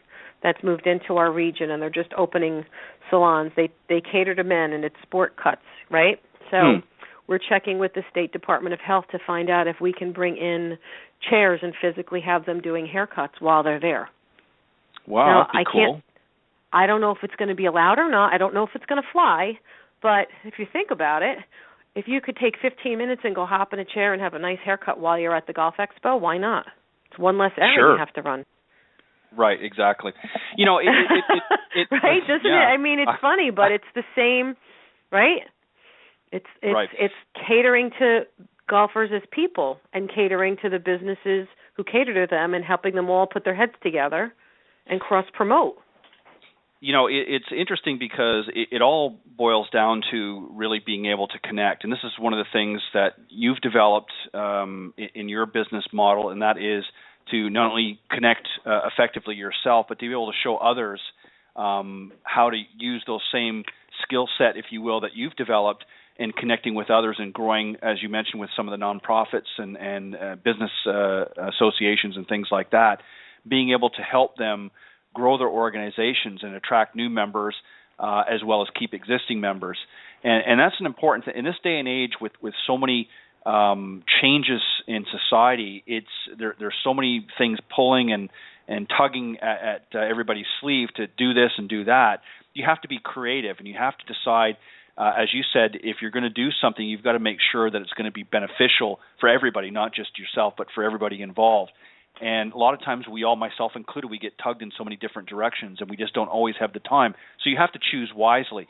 And where somebody like yourself comes into play is you've done a lot of the legwork. Now you're able to put it through a process, if you will, through webinars and through other social media, and really give the benefits to your clients and those that you're working with, the benefits of your knowledge and how to put all that together and be successful at it. So, kudos to you, and you've done it all while really trying to learn a game that you got exposed to much later than most people have in their lives. Yeah, that's kind of the fun part. It's the wacky, fun, challenging part of it. People say that the whole way that I've embraced golf is partially why they enjoy working with me, only because I bring a fresh set of eyes. I'm the one that'll remind them and say, what does that mean? Even if I now know what it means I might not have known it a couple of years ago. So let's figure out how to take the jargon and bring it back to layperson's terms. Let's figure out how to take the mystery out of some of it. Let's figure out how to open it. So I'll even give you an example. I did my keynote speech, my 50 Rocks Life Lessons for Success, and I was called in and I provided it for one of the major corporations. They're a PGA Tour sponsor. And I presented in front of 150 people live, standing room only, and 8,500 people over their intranet. Yeah, it was awesome. Standing room only. They were hugging, they were kissing, they were crying. I had laughter. They were standing up chanting. I rock the room. It's really fun. I have fun when we do those things. But ironically enough, now we're talking about, follow up with mentorship programs and women's leadership programs and being able to take, a keynote and be able to show them how to put a system in place to use it and spread it and make it work. But one of the executives there is a senior level female and never played golf before, ever. So her company spends gajillions of dollars, I don't know what the number is, but many millions, on sponsorship for the PGA Tour, and she is a high-ranking executive and just joined our league and just had her first season as a beginner. And fair to say she's at least my age, right? Let's just say. And had so much fun. So much fun. So when does a woman who walks around as an EVP or SVP or vice president of a major global company, you have a certain stature and a certain way you carry yourself when you're in your office because you're the leader, and then you get to go kick off your shoes, change into your your spikeless sneakers, and at 5:30 in the afternoon, go out for 2 hours, hit a few balls, go to the the pub after the 19th hole, have a Cobb salad and a beer or whatever you choose to have, and relax and be one of the gang. Right. Think about that. It's pretty cool. It's really cool. It's huge, and it also is interesting because another point that really you make with what we're talking about here is growing an organization is one thing. I mean, there's lots of, as I mentioned, there's lots of great organizations out there that can fill up and get members, but then they don't know what to do once they've got all the members there. Where do they go next? What's the next natural progression?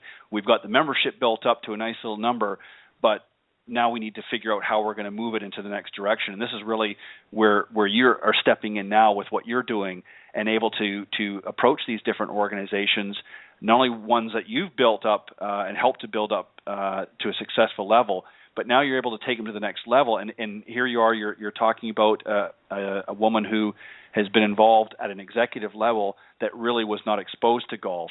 And now she's had her first season. She's, as a beginner, granted, but she's had that experience. Now she's going to see and reap the benefits of not only from a social standpoint, but from a business standpoint. She can now understand why so many people have gravitated to golf, because it is really a personal journey. Golf mimics life, as we all know, in so many ways. And there's so many things that we take away from golf that we can use, and vice versa, that we can use in our own personal lives. So this is something that you're helping to do, and I think it's great, and this is why I enjoyed having you on the program before. And you've also utilized your skills in helping to connect with a lot of great people. You mentioned Carolyn Samaro and also her partner Stacy Sorrentino from B-Skins. People like this who are in a business environment, who are catering to the sports-minded or the athletic-minded individual. You're helping them to connect with organizations and groups, if you will, in order to help grow their businesses. Talk a little bit about some of the ways that you're helping these people to connect. Well, it's interesting. So part of it is a matter of making introductions to, whether it be organizations, whether it be places like the PGA Show or the merchandise associations and things like that.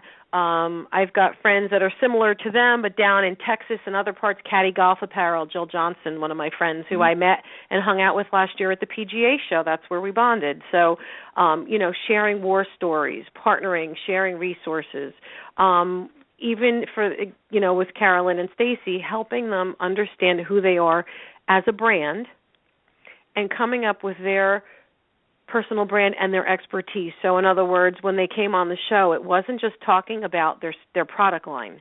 They really came on because, Carolyn is really an expert in color management and the psychology of color. So giving her a talk around your power in color and helping individuals, golf pros, and pro shops understand how color affects sales, how to better merchandise. We just had her. She was my guest on the hour-long webinar for the Golf Expo the other day. She was amazing. She had so many pieces of advice and teaching people how they could turn around, how golf pro shops could turn around and make a 2 or 3 or 4 piece sale by selling ensembles, how easy it is to do that if you set your rack up a certain way. Offer a sweater or jacket, 2 shirts, a skirt, 2 skirts, a jacket, and a shirt. And now you've got something that somebody like me, when I go away to the PGA Show, could take that and live a couple of days out of that. Right. And it saves me money. It saves me time. I'm smart. And now my pro shops just sold me 5 pieces instead of 1. And here's, again, right? Well, exactly. And this goes back to what the point I was making earlier about really the industry needing to take a hard look at this and understand that there's a whole new demographic that's just waiting to be invited, if you will. And I think one of the things by getting into the pro shops and into the golf stores and really going after the women's market, and it's not just a matter of stocking the shelves, but it's putting some thought behind it. If you look at most of the major stores out there that have for generations, if you will, or years, catered to the women's market, they have created a technique, if you will, that has been very, very effective in encouraging and enticing and inviting women to come into their places of business. This is an area that the golf industry has lacked on in for many, many years. They'll throw a few outfits up and they'll throw a few things up, but it's been very, very haphazard, the efforts. And this is where I think there's an opportunity for somebody like yourself and even myself through the program in really educating, and that's really what it boils down to, is educating not only the consumer but educating an industry on how to open the floodgates, if you will, to a market that they really have not tapped into. Now, there's lots of great young professionals on the LPGA and Symetra tours and even on the Legends Tour for the ladies, and that certainly many young women can look up to, but not everybody's going to be an aspiring tour pro.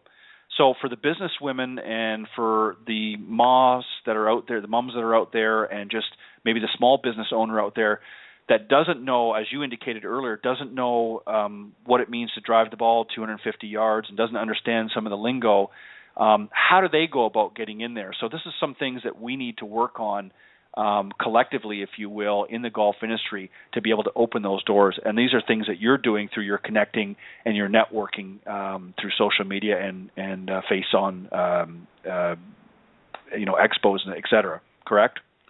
Yeah, absolutely. And I'll give you another example. It's funny how the nonprofit, it's funny, Ted, I feel like the zone is just getting clearer and clearer and clearer because it's coming from all angles. So I went to another chamber and spoke with them. They have a little golf program that they started.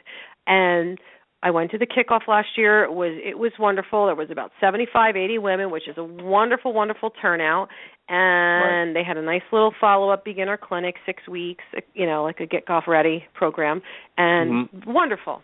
So I went to them this year and said, by the way, we're with this organization. We have 500 women. We're from all over the area, swarming and surrounding and in your county and your coverage area. So we'd love to collaborate because you have started something wonderful, but we'd love to be able to be a resource because perhaps our women may need to know about your organization and your organization, let's say, because they only offer it 1 day a week. So what happens if Mary can only play on Tuesday and your lessons are Monday? Right. So, it's an interesting, sometimes it's just as simple as opening doors with conversations. And not everybody says yes and wants you with open arms because you just never know. But the fact is we are having those kinds of conversations with other organizations. Again, I'm all about laws of attraction and collaboration. If we stop thinking competitively and start thinking about helping each other, it's mind-boggling how much further we will all get together. Right. And that's the spirit from which I operate, and that's the spirit from which I teach and from which I coach. So even tomorrow when I do my public speaking program for these business folks for one of the chambers of commerce, it's going to be very much about what is your why, what is your story, how to be a storyteller, how to have goals. At the end, when you have a conversation, whether it's us sharing this nice conversation on this interview or whether you're speaking from a stage or whether you're doing, I have financial and health executives that are going to be talking that speak one-on-one to families at their dining room table, helping them understand that you shouldn't be there to shove it down someone's throat. You have a need. They have a need. They need what you want. Maybe not everyone needs what you want, but there's enough people out there. You want to reach them as people. You want to have your story straight, engage them as people, be able to tell the story, be able to have a way for them to buy, make it clear, and make it engaging. So, part of what I'm doing now is working with the New Jersey PGA and putting some programs, suggesting some things so that they can recommend, and some of the golf pros will be able to take courses and get MSR credit for some of our programs because even, marketing to women.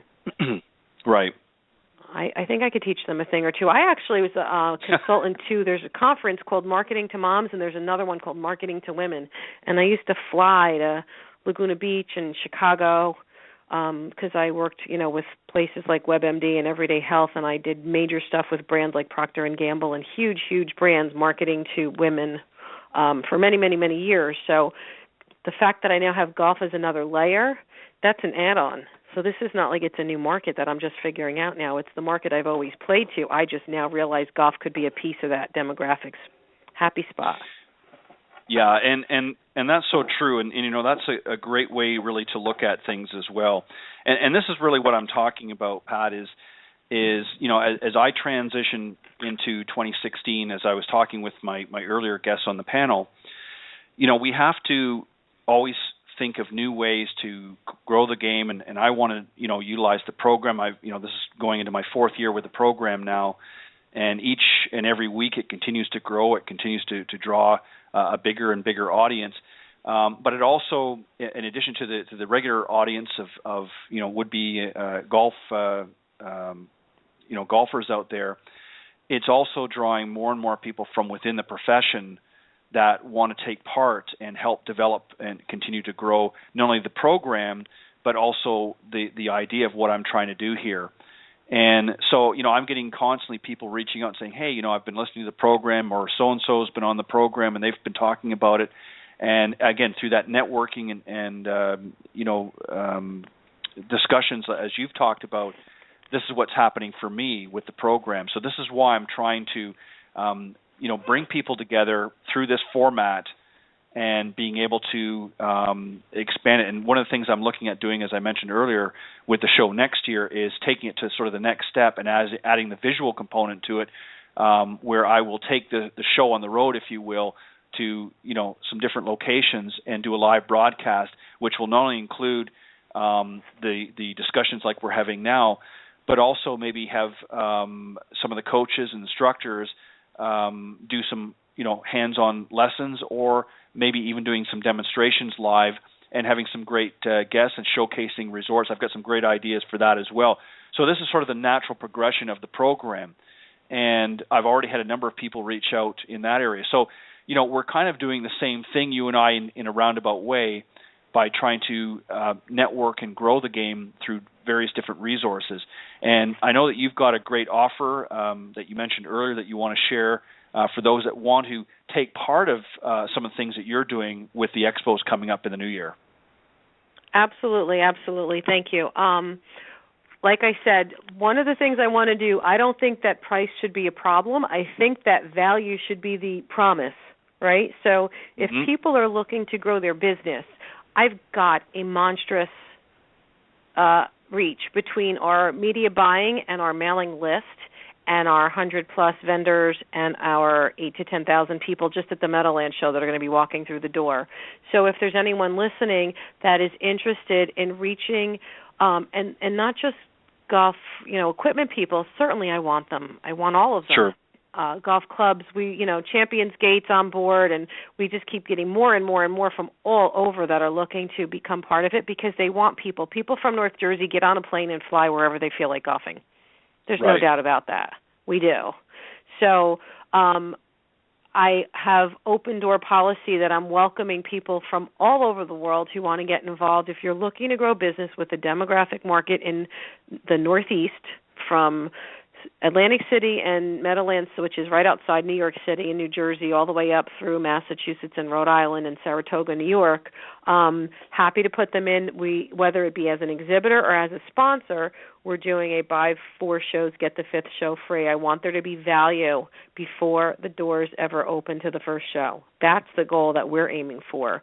We're doing a lot to enable people. We've got some people that have a conflict and can't physically attend, and they are sponsoring, and we have either we're staffing booths for them, we've created ways to engage, we've got people that are giving foursomes, and we're auctioning and getting them involved in a pre-event auction because they want groups and outings. We've got simulators that are going to be participating in courses that will participate in the World Team Championship qualifying rounds because we're going to have this outdoor event in September. So they can be involved. We can drive and host events at different facilities from now all the way through the fall for them. So we're a year-round operation. We're offering the Tuesday Tips program where you'll have a chance to come on and highlight and talk about what makes you special and actually extend an offer. So that that is definitely something that is available. I'm also giving away sneak copy of my ebook, 50 Rocks Life Lessons for Success, and it's got a couple of chapters, $1 Million Secrets to Start Your Grow Your Life with Golf. So that's at thebusinessboomer.com/golf, thebusinessboomer.com/golf. And then the other piece is that, again, if people are looking to get involved, we're going to be doing, I'm offering a free discovery session. So anybody that's looking to kind of brainstorm where they want to take their marketing and coaching for next year, I'm doing a lot with resorts, with country clubs, with golf professionals, whether they want to put a Get Golf Healthy Nutrition program into their program to add revenue, whether they're looking for better help with marketing, whether they're looking for better ways to market to women.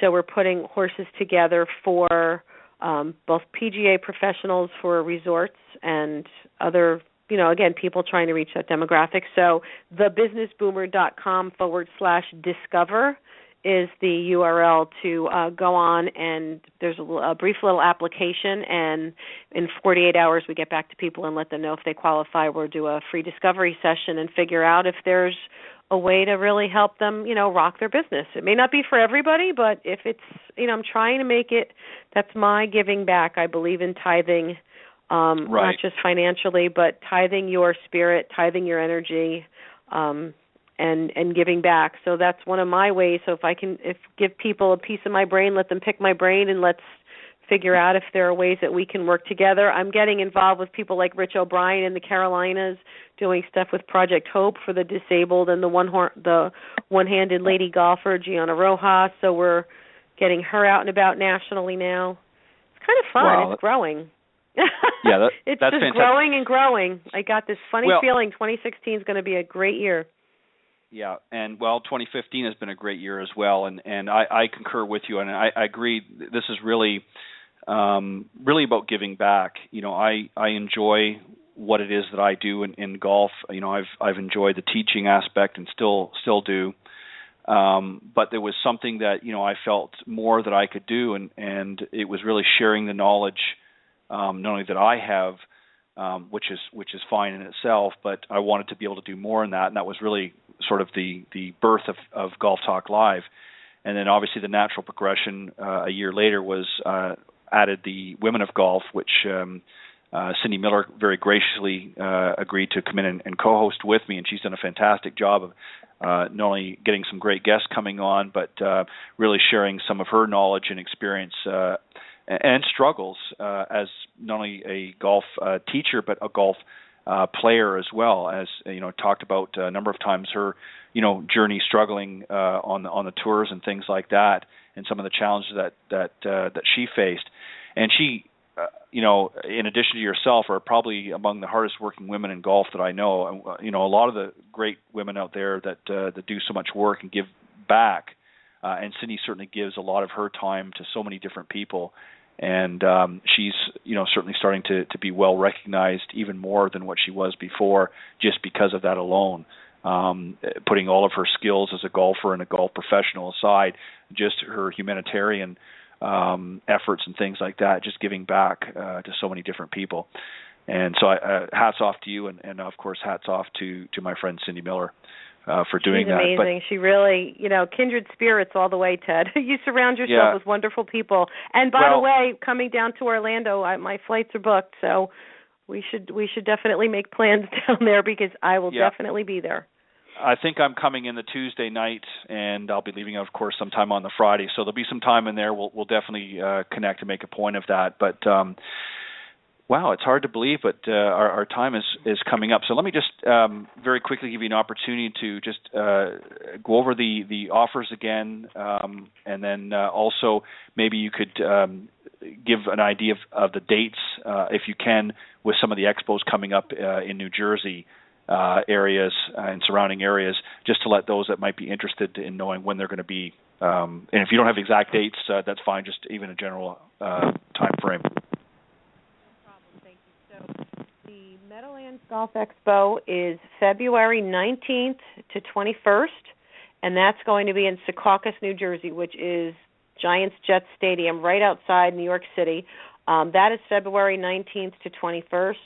Then following that, sprinkled through later February and March, will be the Saratoga and Rhode Island and Massachusetts shows.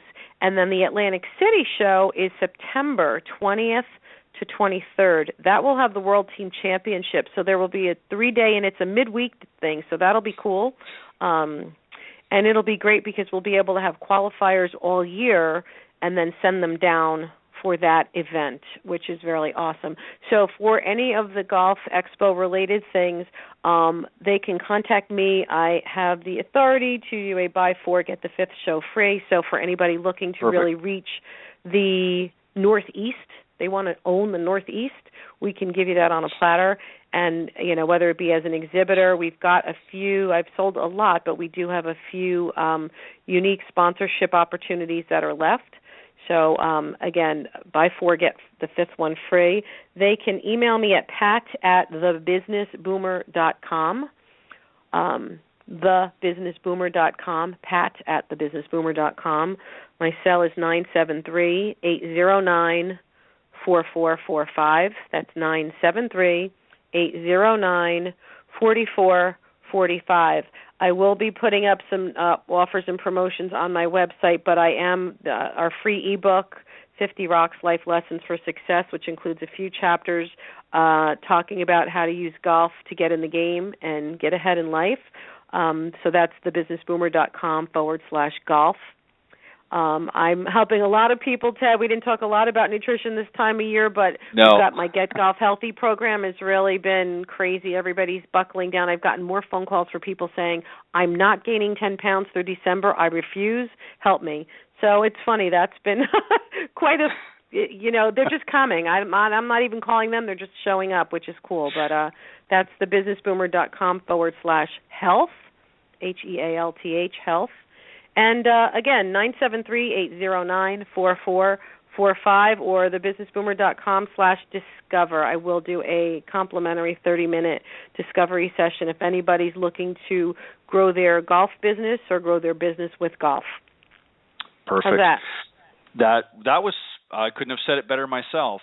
Pat, thank you. As always, it was good to have you on the show, and I enjoyed listening to some of the great ways that you're looking to not only grow the game, but help others out there grow their businesses. And that's something that I'm always passionate about as well.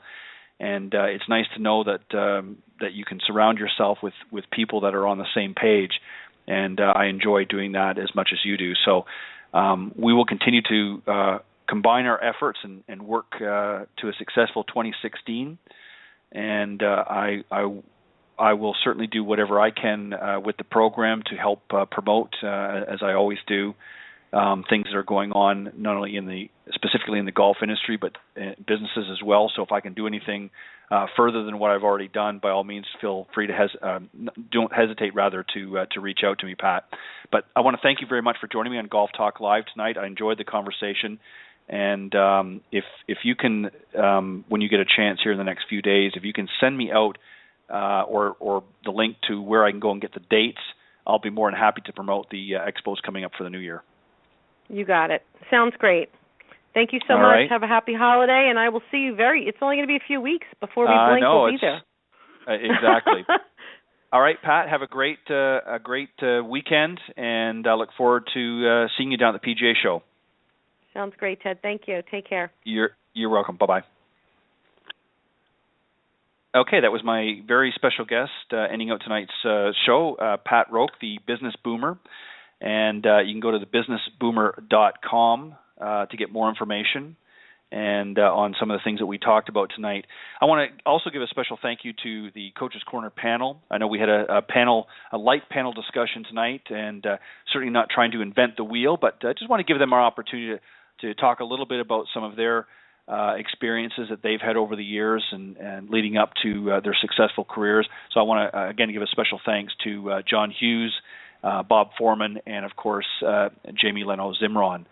Thank you guys for coming on the panel discussion tonight. And, again, a special thank you to my guest tonight, Pat Roque, the Business Boomer. Thank you, Pat, for all that you do. I want to give a super special thank you, I guess is the way to put it, to all of the listeners worldwide for faithfully tuning in each and every week to my program, Golf Talk Live, and also to the Women of Golf show on Tuesday mornings. Cindy and I enjoy doing these presentations and having some great guests in the golf profession and sharing some of their thoughts and ideas and how they can help you become a better golfer, and also how you can develop and grow your businesses as well. We try to cover all aspects of golf. I certainly enjoy, and I do get a tremendous amount of pleasure. I'm not just saying that, an enjoyment of having really a number of highly talented coaches, teacher professionals, authors, and entrepreneurs stop by the shows, and it's really through their participation and guest appearances that really have helped to make Golf Talk Live a first-class show. And on behalf of some of the sponsors and supporters of this show, I want to thank special thank yous to Jonathan Laird from South Coast Golf Guide. Go to southcoastgolfguide.com, and you can get a copy of the guide through there. It's a great publication. It's been around for over 20 years. Jonathan does a fantastic job, and yours truly, of course, is an advertiser in the guide. You can see me in there. And he promotes really some great golf here in the southeastern part of the United States. So go to southcoastgolfguide.com. Is the website, and also visit South Coast Golf Guide on Facebook, and make sure while you're there, throw a few likes while you're there. Some great information, some great specials that are going on, always promoted on the site, and Jonathan's a big supporter of the show as well. So thank you, Jonathan, for all your continued support. Meredith Kirk from Meredith Kirk Golf, meredithkirk.com. She's a great professional LPGA and USGTF professional, and she was also the 2014 Mrs. South Carolina winner, and went on to go into the Mrs. USA pageant that followed, and always represents very well. And thank you for all of your work that you do in the golf industry as well, and thank you for supporting the program. My good friends Nikki and Tiffany Litherland, thank you for all of your help in spreading the word for the program. My good friends from down under in Australia, who now reside here in the United States, up in, I believe, the Maryland area. Thank you guys for all of your continued work, and Nikki, we'll talk soon here in the new year and have you come on the program here. Nikki, of course, is a great golf professional himself. Mr. Bernie Pinder, President, CEO, and founder of Ontic Golf, great line of custom putters who I'm working with very closely here in the new year. And we'll talk more about that as things progress. But thank you, Bernie, for all of your continued support. Mr. Sean Kelly, owner of LinkedGolfers.com, a great LinkedIn business network golf group, the largest group actually in LinkedIn. I believe it's over 35 or 36,000 members now. And he's brought that out on his own platform, LinkedGolfers.com. So make sure that you go and visit that website as well. Thank you, Sean, for all of your continued support. And, of course, last but not least, my good buddy, Mr. Peter Doyle, from Doyle Golf Solutions over in Ireland. Thank you for your continued support as well of the program. Thank you, everybody, and have a great week. And next week, of course, will be the last shows of the year for both the Women of Golf, which airs Tuesdays from 9 to 10 a.m. Eastern Standard Time, and, of course, Golf Talk Live, which is 6 to 8 p.m. Thursday evenings. Next week will be the last show for 2015, and then we'll be starting up again the first week of January, following after New Year. So thank you very much, everybody, for tuning in tonight. I hope you enjoyed the show as we're getting prepared to wind down the end of the year. And, again, thank you all for all of your continued support. Make sure you go to my personal page on Facebook, Ted Odorico, and the last name is Odorico, and also make sure for updates, and also go to the Facebook page on facebook.com/Golf Talk Live blog, and if you haven't done so, make sure that you go and like the page while you're there. Thank you, everybody. Have a great week, and I will see you next Thursday, 6 p.m. Central, right here on Golf Talk Live. God bless everybody.